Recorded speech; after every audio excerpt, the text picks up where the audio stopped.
This is your one and only FireSpark81 with your daily dose of video goodness, and welcome back to another exciting episode of Ark Mods Weekly.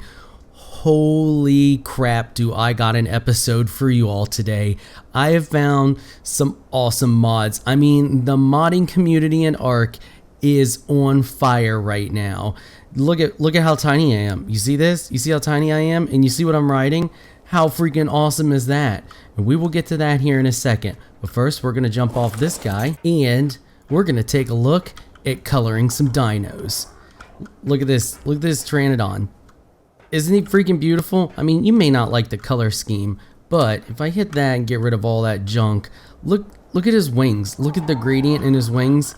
So amazing. So let's take a look at our first mod called Dino Colourizer. Now, if y'all remember last week, I showed off a mod called Color Gun, and this one is relatively similar to that, except it's a good bit more advanced than last week's version, and I'm not 100% sure how it colors dinos differently compared to last week's, and I will get to that here in a moment. But first of all, let's get to the basics of this gun. So if we go in here to our engrams and we type in color,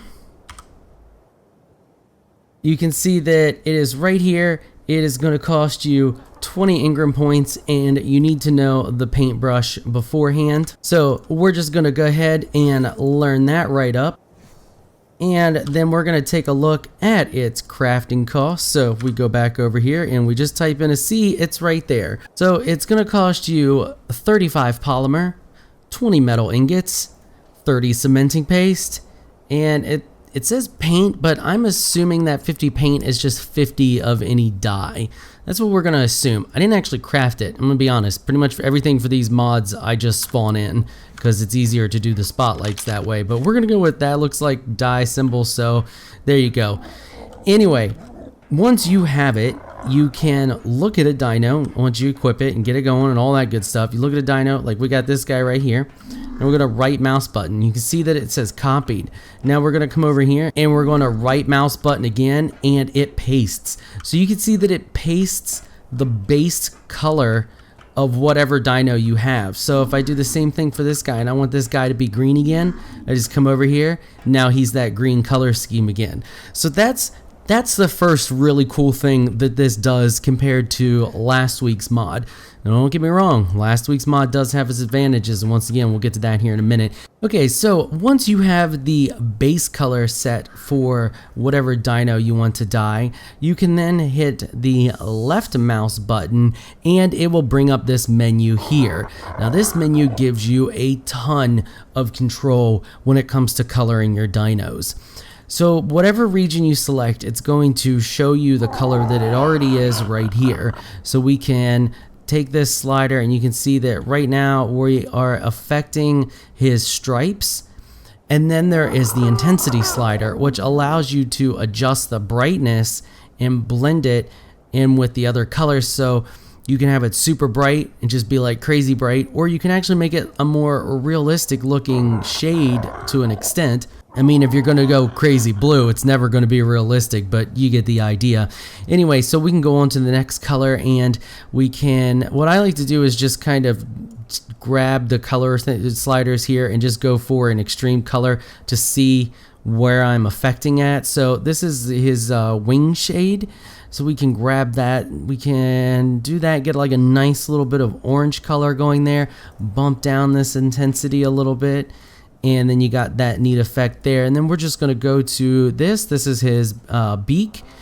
Let's see, what would go good? Let's get a nice blue color going, and then we're just gonna scale down that intensity, just like that, so you get a nice color. Let's get a little more purple to go with his stripes, get that green out of there a little bit more blue. Yeah, I like that. And then we can just go on to each color and kind of just scale them around however you want. You can get nice blending effects going. Oh, look at that. That just made his wings go full orange. Or we can just do that little bit of sliding right there and get that neat effect.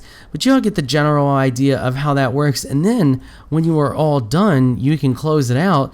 Now, say you really like this setup. You really like the way this guy looks. I honestly don't like the way that guy looks. He's kind of meh. I really like the way this one looks, so we're going to use this one as an example.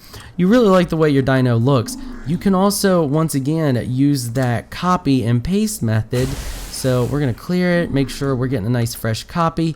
And we're going to go over here and we're going to paste it, and bam, there you go, copy and paste it, so you can have all of your whatever dinos looking the same and you know, for your guild or whatever you have going on.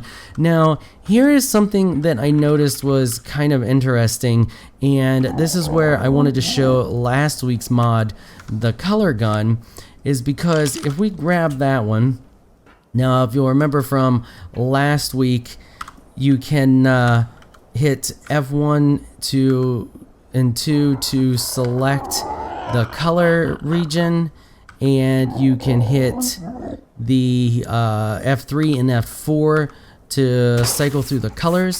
So if we just cycle through his colors there, did we shoot him? Should have been near black on what region? Let's do region 2, region 1. Well, let's try that again. Let's try a red. There we go. Now we're getting it. And let's do red on region 3, region 4.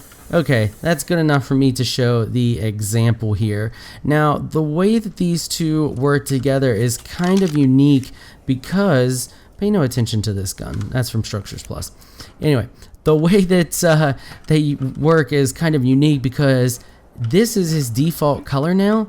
So when you select it and we click this and we change his colors, let's mess with the colors a little bit here.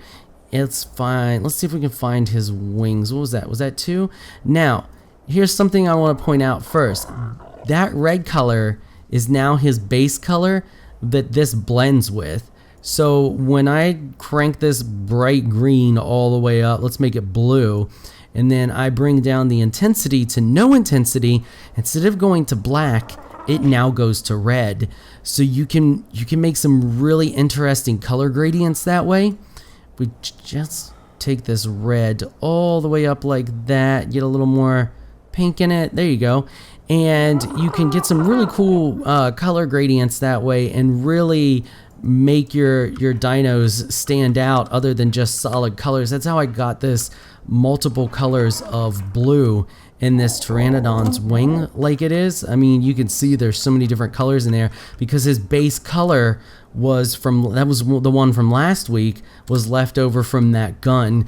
The other thing that I noticed is you hit default and it goes back to whatever default color or whatever colors you used with the color gun from last week. So the Dino Colourizer and the color gun are two great mods that go great together. Just something I wanted to point out because you may want to use both of them, or you may just want to use the one. I mean, the Dino Colourizer does give you a ton of control compared to the one that we showed last week. But that's going to be it for that one. Let's go on to our next mod, and this one I think you all are really going to freaking enjoy. This one is called SpyMounts.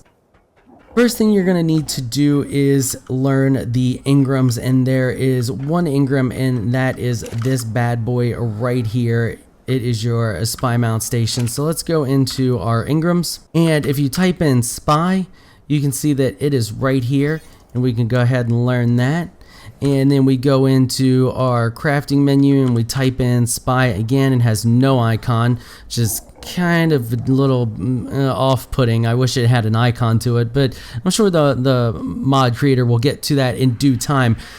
There is already an update coming, and we'll talk about that in a second. It's going to cost you 50 metal ingots, 25 electronics, 25 polymer, and 20 crystal. And you may think that that's relatively cheap, but when you see what you got to go through to get one of these spy mounts, you will understand that it is not. So you're going to go into this crafting station here, and we'll take a look at the different things that it can craft. First off, you have the extract DNA. That is going to extract the DNA for the different types of mounts that you would like to basically have as your spy mount. So for example, if you want the Compy, then you would use Compy DNA. And to make that Compy DNA, you're going to need 50 prime meat, and you're going to need 1 pure alcohol. To get the pure alcohol, we're going to come back here to the main menu and we're going to go back to the foods and consumables, and it is right here. It's going to cost you 3 beer. Now, if anybody's ever made beer, you know that process takes forever. So these mounts are not cheap, nor are they easy to get. This is an extremely time-consuming mod, as it should be. Once you see the creatures, you're going to be like, oh, okay, I get it now. So we're going to go back to the DNA samples, and then we're going to go over here to the artificial eggs, and these are the eggs that are actually going to give you the new mount or creature.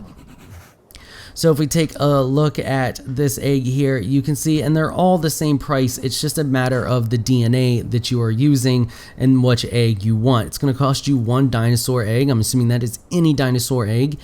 And it's going to cost you 20 of that DNA sample.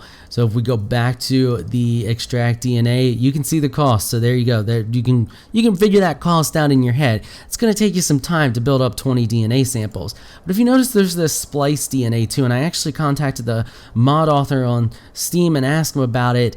This is a feature that is coming.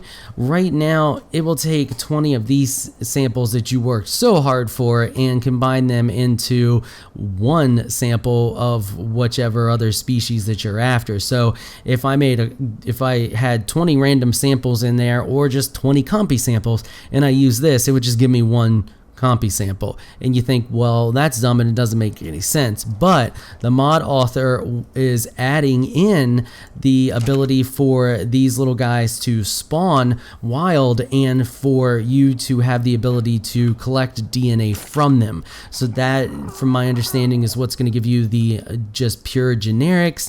And then you have that, and then you can come in here and use them to get the ones you want. So say you find an Archaeopteryx and you don't want an Archaeopteryx, you want a compy. Well, you can go ahead and get the DNA from him and then turn it into a compy. Anyway, let's take a look at them and what they do. I'm gonna grab an egg or 2 here. So once you have crafted the egg, you can see right here, this is what it'll look like, just a plain old generic egg in your inventory. And the cool thing about this is that you don't have to raise these guys. All you have to do is hit 3 and use it, or whatever key you have it bound to, and use it, and it spawns the little guy right there. Now, just like any other one, you can pick him up and put him on your shoulder. You can see he's now riding on our shoulder, just like a monkey rides, you know, in normal Ark, and that's great, that's awesome. But if we throw him back down, get down there, little guy, and you look at him and you hold E, you can see we have the ride command. And then you ride him and you shrink down to his size, and it's fantastic. Look at this little monkey, look at him go.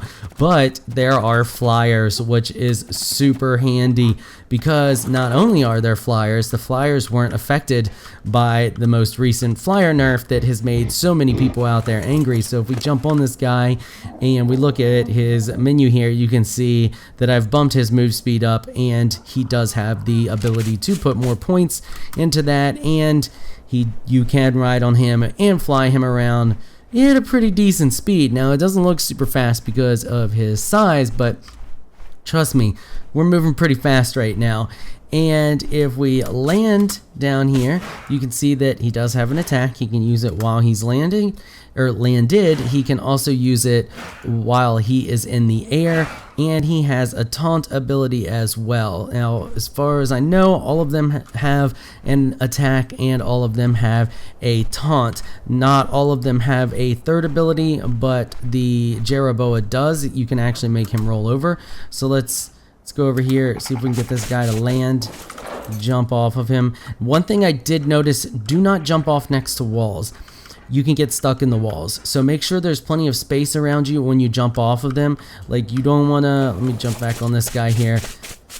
If I was right here and I got off of him, it would be bad news bears. So don't do it. Like, put a little bit of distance from you. Now, you could destroy the wall or pick it up or whatever and get out of it, but it's just a hassle, just something to keep in mind. Now let's go over here to the Jeroboa, and I will get on him and show you that. Why is he being weird? Don't be weird. I'm not in K mode. Okay, yeah, I was still in K mode.